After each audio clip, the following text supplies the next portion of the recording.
अमेरिकी राष्ट्रपति Donald Trump के तेवर नरम नहीं पड़ रहे हैं। जब से प्रधानमंत्री पद की शपथ लिए, तब से वह कड़क फॉर्म में दिख रहे हैं।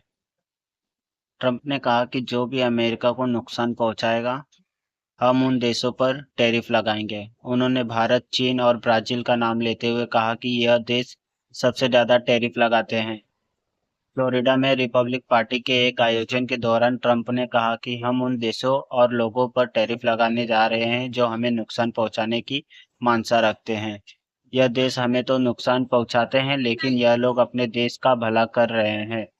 राष्ट्रपति के रूप में अपने दूसरे कार्यकाल के दौरान ट्रंप का रिपब्लिकन पार्टी के लिए यह पहला संबोधन था। आपको बता दें कि एक दिन पहले ट्रंप ने अपने 2 विमानों के साथ कोलंबिया के जो अवैध तरीके से रह रहे थे, उनके ऊपर कड़ी एक्शन कर कर उन्हें कोलंबिया भेजा था। लेकिन कोलंबिया ने उन जहाज़ों को अपने इधर उतरने से मना कर दिया, जिसको लेकर ट्रंप ने 25% का टैरिफ लगा दिया था कोलंबिया के ऊपर।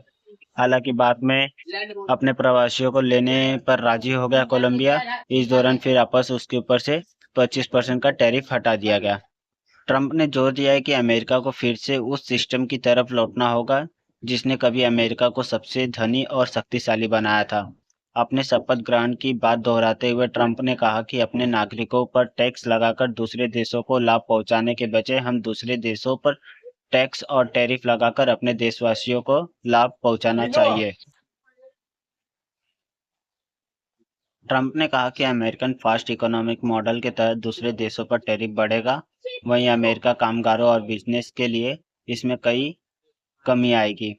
इस तरह हमारे पास बड़ी संख्या में नौकरियां और फैक्ट्रीज होंगी।